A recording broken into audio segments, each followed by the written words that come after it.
Vincent, toi, de ton côté, tu veux parler de la Ligue nationale de hockey.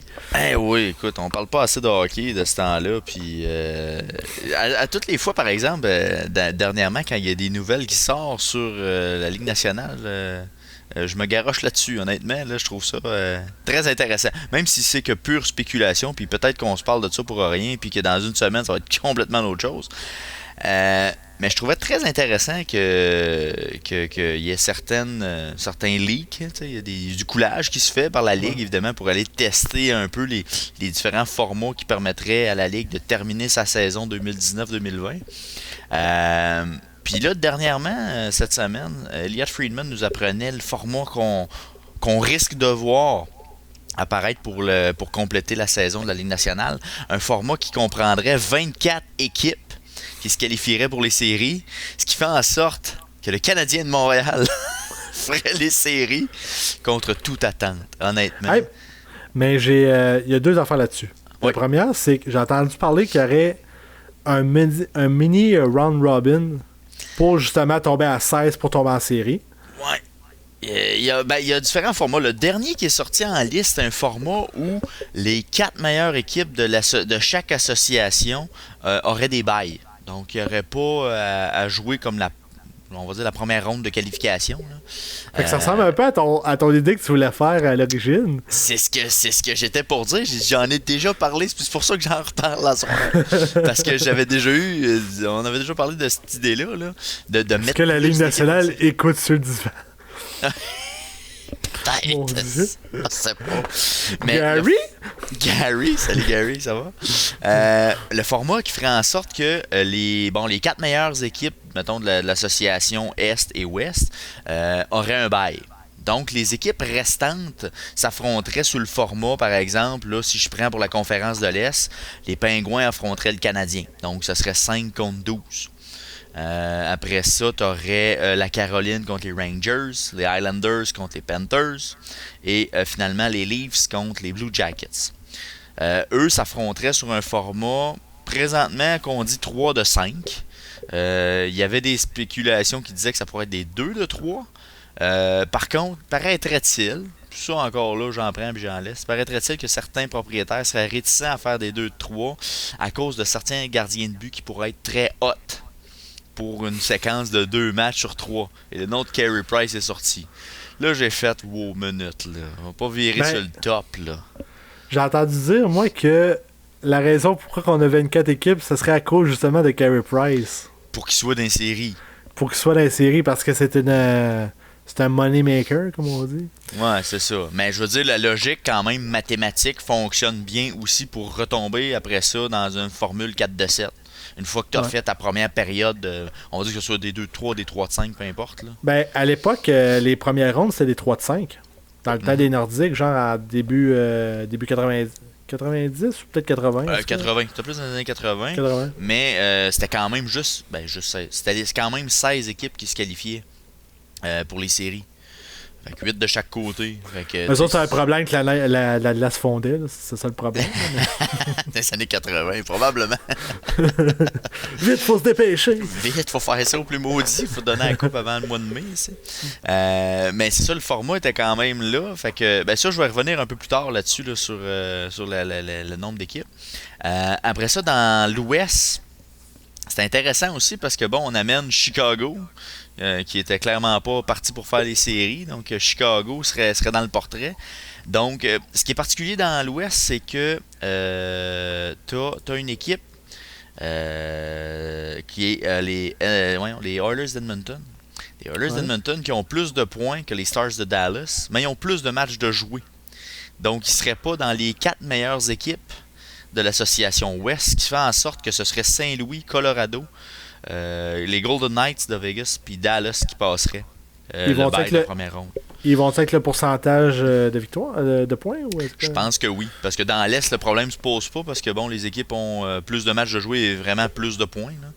Mais Edmonton, au classement, a 1 point de plus que Dallas, mais a 71 matchs de jouer. Dallas, 82 points, 69 matchs de jouer. Donc, ils ont 2 matchs de moins Dallas de jouer. Donc, dans les scénarios, en tout cas, Dallas passerait avant Edmonton. Mais Edmonton pognerait Chicago en première ronde de qualification, ce qui est quand même peut s'en sortir. Faisable. Ensuite, tu aurais les Prédateurs contre les Coyotes, les Canucks contre le Wild et les Flames contre les Jets. Ça fait un peu mal au cœur parce que tu perds des équipes canadiennes en partant, mais bon, ça fait partie de la game. Mais il y en a-tu une qui était qui faisait pas les séries là-dedans? Il y en a plusieurs, là, tu sais. Non, mais je parle des Canadiennes. Les équipes canadiennes, les Jets, c'était pas dedans. Dans le format, l'ancien format, je vais te sortir ça dans 2 secondes. Les Jets étaient sur le bord, dans le fond. Les Canucks aussi, on voit-tu, là, ça... Non, les Jets sont dans les séries, excuse-moi. Les Canucks étaient à égalité avec les Prédateurs pour le dernier spot de 4e d'Aus, le wild card. Là. OK. Donc, il était borderline. Là. Il y avait le même nombre de matchs de jouer. Les Canucks avaient une victoire de plus, par contre, mais le même nombre de points. Mais je pense que sur le long terme, je pense que les Canucks seraient embarqués. J'ai une petite préférence quand même. Voyons. Je suis surpris. Ce qui aurait été très intéressant, ce qui fait en sorte qu'il y aurait seulement eu Montréal et Ottawa en dehors des séries, des équipes canadiennes. C'est ce qui aurait été une très bonne année. Mais bon, revenons au format de 24 équipes. Une fois que la première ronde serait passée, là on tomberait dans le format 4-7. Là tu as entendu parler aussi probablement des villes hub qui veulent implanter, qui seraient faites selon les divisions. Donc on aurait possiblement 4 villes différentes qui accueilleraient les divisions métropolitaines, Atlantique, Pacifique, etc. Donc, un aréna dans, on va dire à peu près dans chaque division, ce qui n'était pas tout à fait le cas dans ceux que j'ai vus. Je voyais que Edmonton avait levé la main, la Caroline, des équipes comme ça. Las Vegas, je pense. Vegas était là-dedans, puis l'autre m'échappe, là, je me souviens pas, j'ai un blanc, là, mais bon, bref. Donc, ça se passerait dans ces villes-là, puis à mesure que ça avance, ben là, on réduirait les taux pour finalement arriver à un seul emplacement. Là. Je trouvais quand même le format très intéressant pour la simple et bonne raison que il y a beaucoup de clubs qui font les séries, évidemment. C'est des matchs qui veulent dire quelque chose. Enfin, hein? Vous avez bien beau faire 82 games qui veulent à peu près rien dire. Ça m'a amené quand même parce que je suis tombé sur un article du Toronto Sun. Je vais les citer parce que c'est là que j'ai vu l'information. Tu sais, dans les années 80, justement, comme on se parlait, là, il y avait 16 équipes qui faisaient les séries. Puis, au total, il y avait 21 équipes dans la ligue à ce moment-là. Donc, ça veut dire que tu avais 76% des équipes qui faisaient les séries et qui se dirigeaient pour une potentielle victoire à la Coupe Stanley. Il y avait à peu près le même nombre de matchs, si je me souviens bien. Là, ce pourcentage-là n'a pas changé. Hein. Ben, le pourcentage est réduit parce qu'il y a plus d'équipes. Puis là, tu as 50% à peu près des clubs qui font les séries.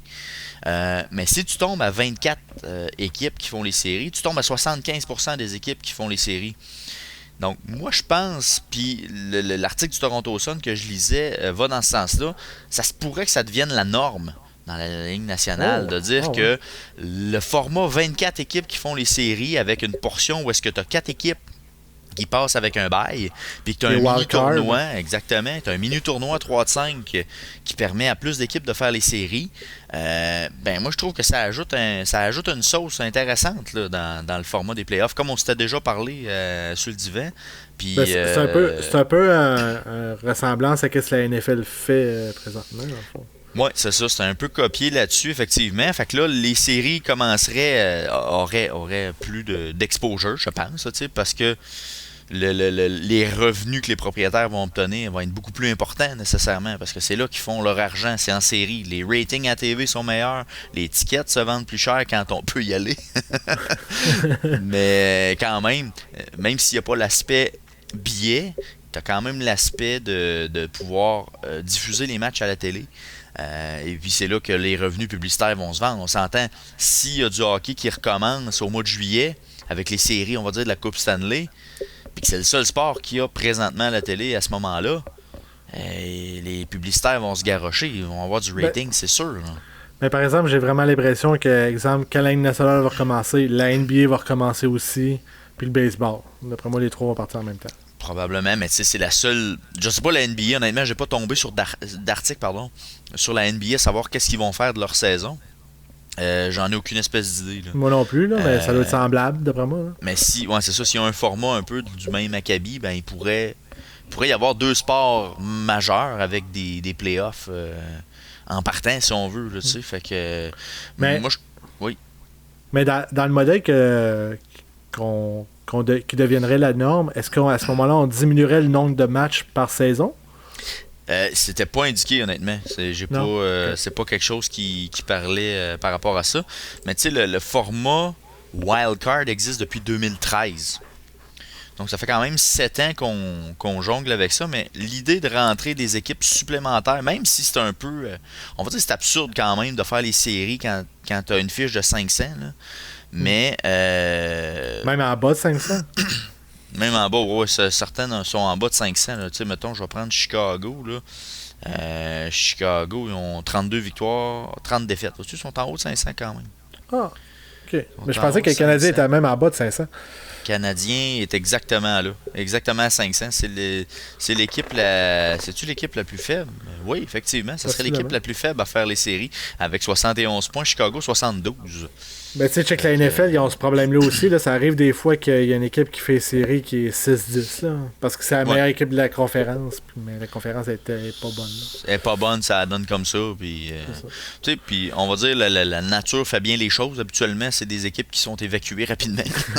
C'est rare qu'ils vont faire des longues runs. Là. Fait que, tu sais, on va dire à la limite, le Canadien pourrait faire peut-être une ronde. Peut-être un 3 de 5, ça se pourrait. Tu sais, qu'une équipe comme ça, où Chicago puisse passer sur un 3 de 5, mais sur un 4 de 7, on s'entend si Canadien prend, je sais pas, affronterait Boston, hein, ce qui serait probablement Non, c'est même pas la logique, je pense. Non, c'est même pas ça. Je pense que si le Canadien l'emporte, il affronterait les Flyers. C'est vrai, il affrontait les Flyers, effectivement. Donc, les Maple Leafs, voyons, les Bruins affrontaient le gagnant entre les Leafs et les Blue Jackets à ce moment-là, qui étaient 8 et 9. Fait qu'encore les Leafs contre Boston. Ça pourrait être effectivement les Leafs contre Boston. Donc, étant donné que c'est ça, c'était parce que Pittsburgh, vu qu'il est classé 5, Canadien 12, ben là, la logique fait qu'il affronterait les Flyers pour pas que ça fasse Pingouin Bruins, mettons, sur une deuxième ronde. Là. Mais je suis vraiment intrigué, par exemple, est-ce que ça va marcher au mois de juillet? De regarder le hockey? Ouais. Ben, moi, honnêtement, écoute, c'est très logistique la patente, là, mais tu sais, si t'as, pour les premières rondes, tu as quand même 1, 2, 3, 4 affrontements dans un endroit, t'as toujours bien juste un aréna. Si tu fais, faut que tu fasses 2 games par soir, à tous les soirs. C'est vrai que ça fait du stock. Aux 4 emplacements, fait que tu vas te retrouver avec 4 games en même temps. Fait que tu vas avoir toutes les équipes vont jouer en alternance, j'imagine, comme dans les playoffs. Là. Une journée tu joues, une journée tu joues pas. Mais ça va être quelque chose à suivre. Là. Si la machine part et que toutes les games partent en même temps, il va en avoir, j'imagine, l'après-midi, puis une en soirée ou quelque chose comme ça. Ou un peu comme aux Olympiques. Un peu comme les Olympiques, ouais, c'est ça, exact. Pour les premières rondes, à tout le moins. Là, parce que. Puis même les 4 de 7, on s'entend. Un 4 de 7, ça se joue sur quand même 2 semaines. À peu près. Environ. Fait que, tu sais, on se retrouve quand même avec une cédule de au moins 2 mois et demi certains, là, si on fait des playoffs. Là. Puis je pense que j'ai eu une entrevue avec Gary Bettman qui disait que ça ne dérangeait plus maintenant de retarder la saison prochaine pour avoir un champion de Coupe Stanley. Oui, exact. Encore une fois, par exemple, je me demande un peu quelle valeur aura ce champion de la Coupe Stanley. C'est un de mes questionnements. Là. Dans la situation actuelle où est-ce qu'il y a eu une coupure assez franche et nette entre la fin, on va dire, de la saison puis le début des playoffs. Là. Mais un lockout... Ben, un lockout, au moins, en tout cas, les dernières fois qu'on les a connus, il y avait quand même eu une saison. Il y avait quand même eu 40 matchs, 41 matchs, je pense, le dernier lockout. Ouais, mais on a autant. On a 30 soit une soixantaine de matchs de jouer. Ouais, là, il y a 60 matchs de jouer, sauf que les séries ont été en continu après les 40 matchs. Ouais, non, je comprends. Ouais. Il n'y a pas eu de coupure. Là, on va dire la forme physique des joueurs, on s'entend qu'ils vont faire probablement un camp d'entraînement de quelques semaines avant de commencer. Là. C'est ça qui parlait justement de faire un camp d'entraînement. Le momentum puis le niveau d'émotion pour que tu tombes directement, bang, tu tombes dans les séries. Je sais pas. Je me demande vraiment quel genre de niveau de compétition que ça va donner parce que tu peux te retrouver avec, je sais pas, on va dire Boston qui pouvait être dans les favoris pour remporter la coupe. Peut-être qu'ils vont tomber super flat, là, tu sais. Il y avait même. Ouais, vas-y, excuse. Non, vas-y, continue. Mais c'est ça, tu sais, c'est une équipe qui bénéficie pas finalement du momentum de la saison. Puis on va prendre par exemple les Blue Jackets qui avaient une quantité phénoménale de blessés qui se sont rétablis pendant 2 mois. Ils vont les retrouver, ces joueurs-là. Ces joueurs-là vont redevenir disponibles, ce qui n'aurait pas été le cas pour se battre pour une place en série, par exemple. Fait que, je sais pas jusqu'à quel point ça devient. Ben ça c'est un peu la chance aussi, hein? Ouais, c'est de la chance, oui. Le gars qui avait fait un accident de NASCAR juste avant que le coronavirus débute. Mm-hmm. Puis finalement, ben c'est ça. Il a manqué 2 courses, je pense. Alors que sa saison aurait été compromise pas mal. Là, parce qu'il a réussi à courir la semaine passée. Je crois que ça a recommencé. Mm-hmm. Fait que c'est ça qu'il disait. Dans le fond, pour lui, ça a bien marché. Fait que pour les côtés blessés, je pense que c'est. Si, mettons, il n'aurait pas été blessé, ben, il aurait peut-être été meilleur et tout. Là. Peut-être, mais tu sais, on va prendre l'affrontement qui pourrait être potentiel, Jackets-Leafs. Écoute, les Blue Jackets partent avec une longueur d'avance quand même, avec les bons joueurs qu'ils vont retrouver. Là, mais encore là, Toronto était dans une phase difficile. Là, ils sont plus dedans. Là, ça. Fait que, non, ils ont perdu le momentum.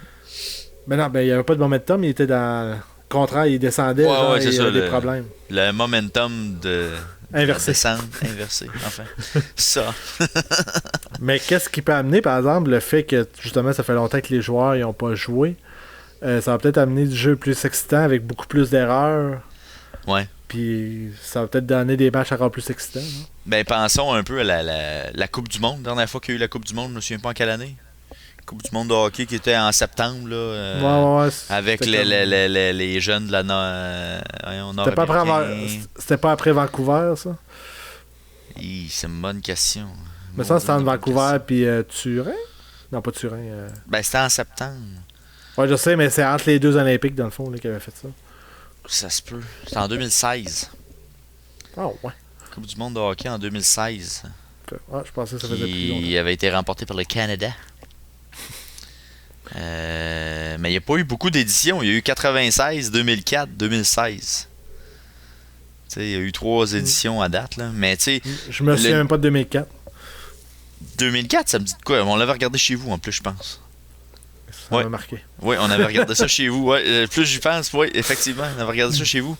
Il y avait Joe Sakic qui était là, Mario Lemieux, me semble.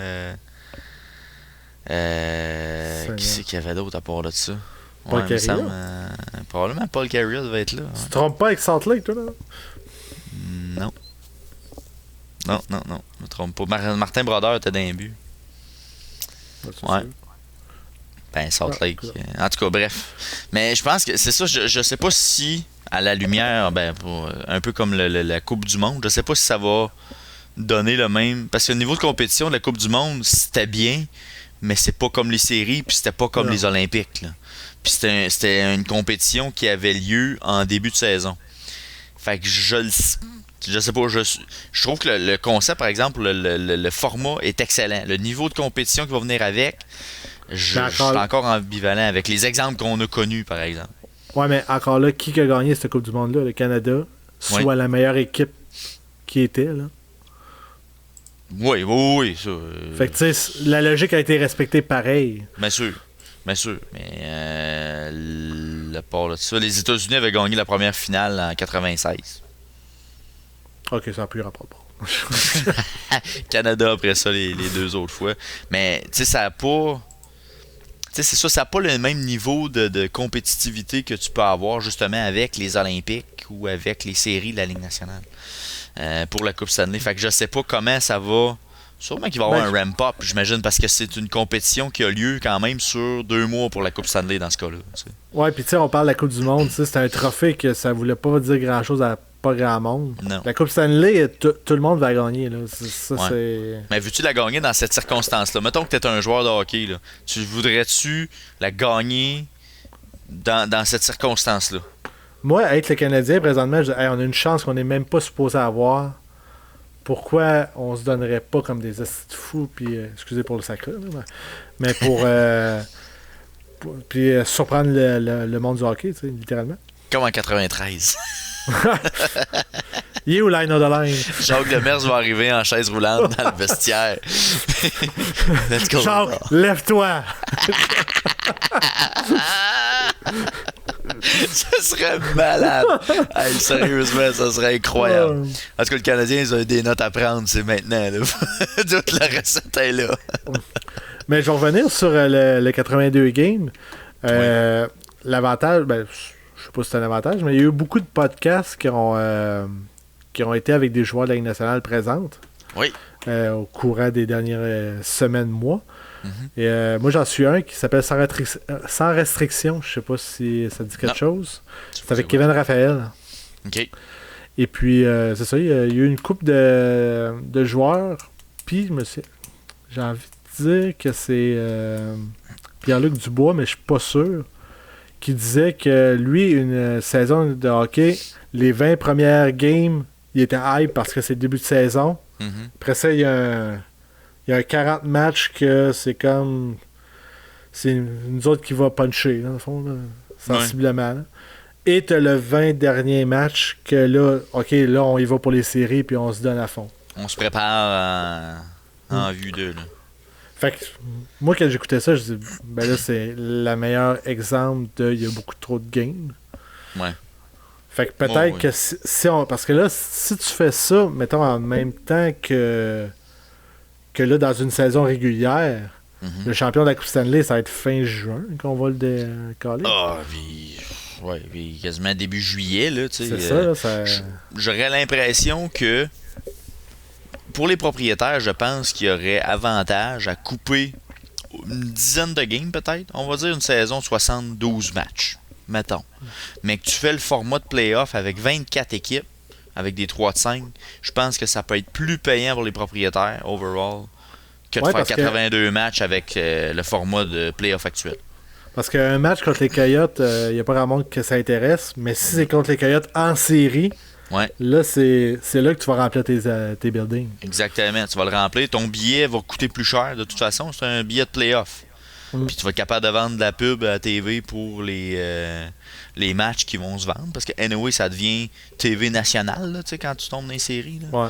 Fait que t'as l'auditoire pour justement vendre la pub. Puis c'est là que ça devient payant. Mais il faut pas que ça...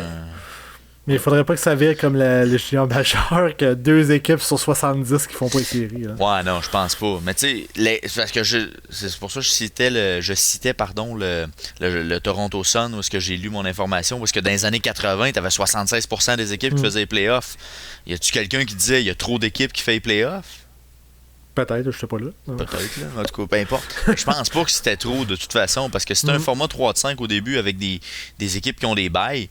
Je pense que l'équité est bonne. Là, tu vas quand même garder tes meilleures équipes pour la vraie première ronde 4 de 7.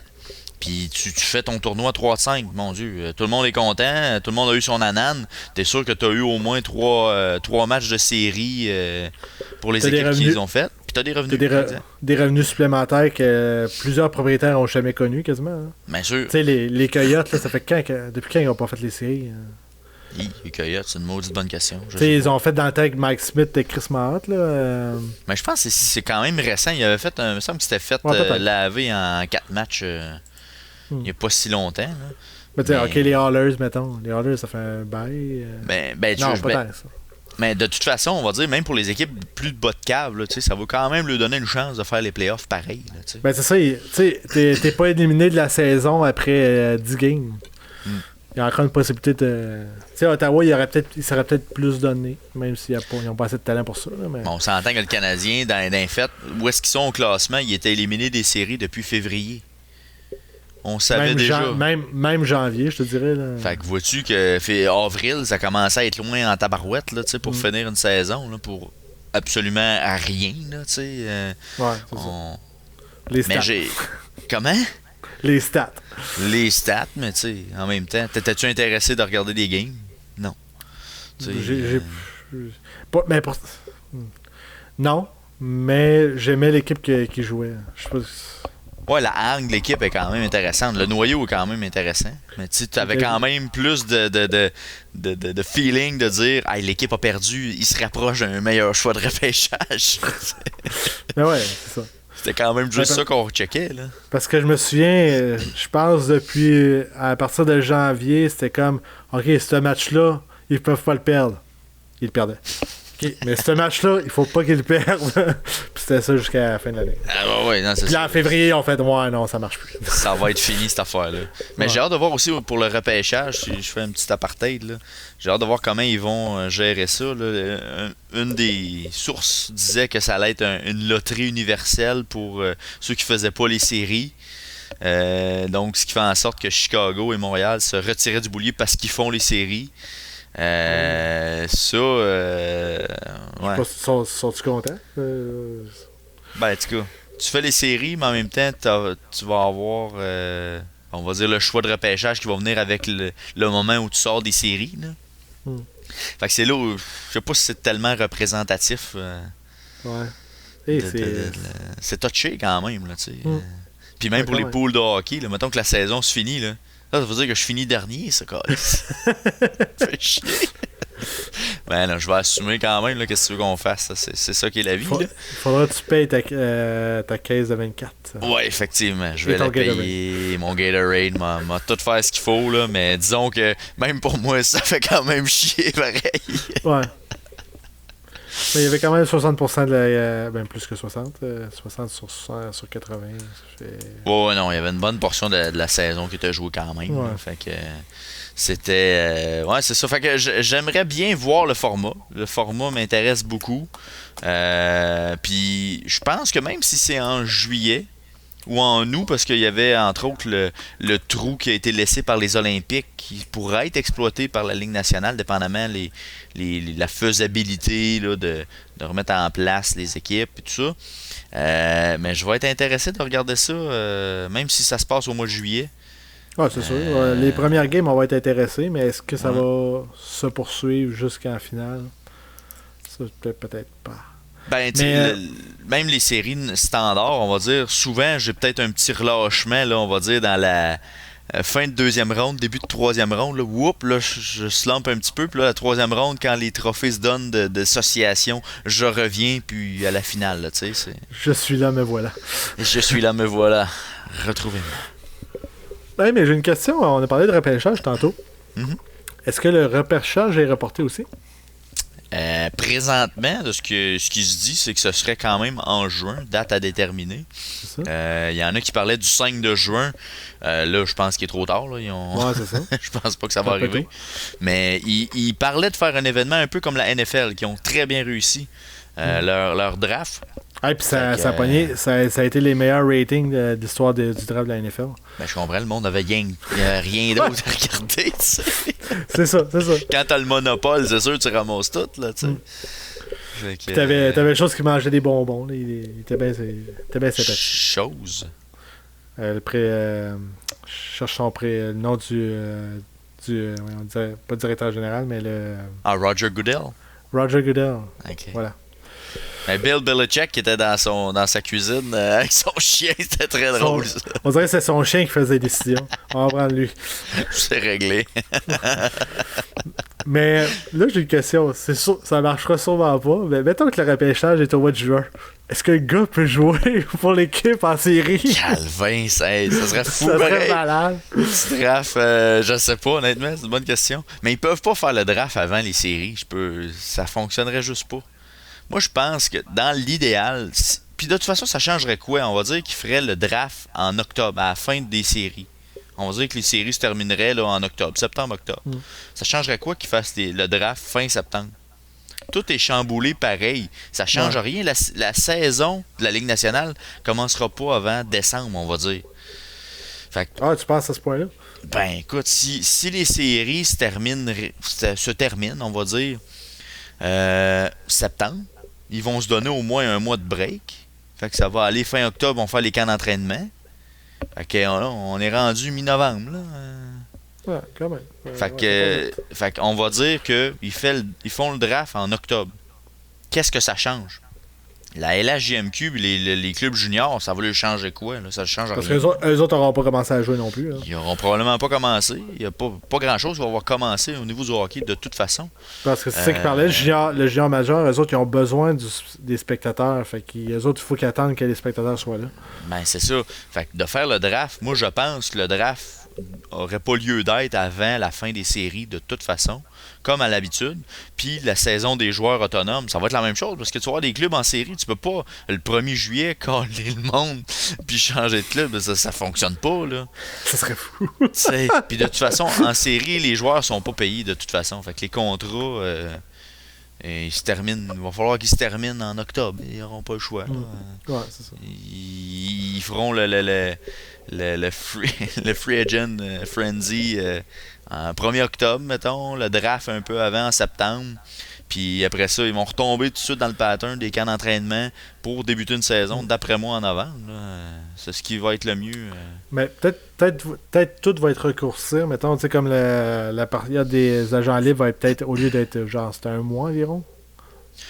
Ben, le gros du stock se fait dans les 2 premières semaines, habituellement. Ouais, c'est ça. Ils vont peut-être réduire ça à 2 semaines d'attitude. Ouais.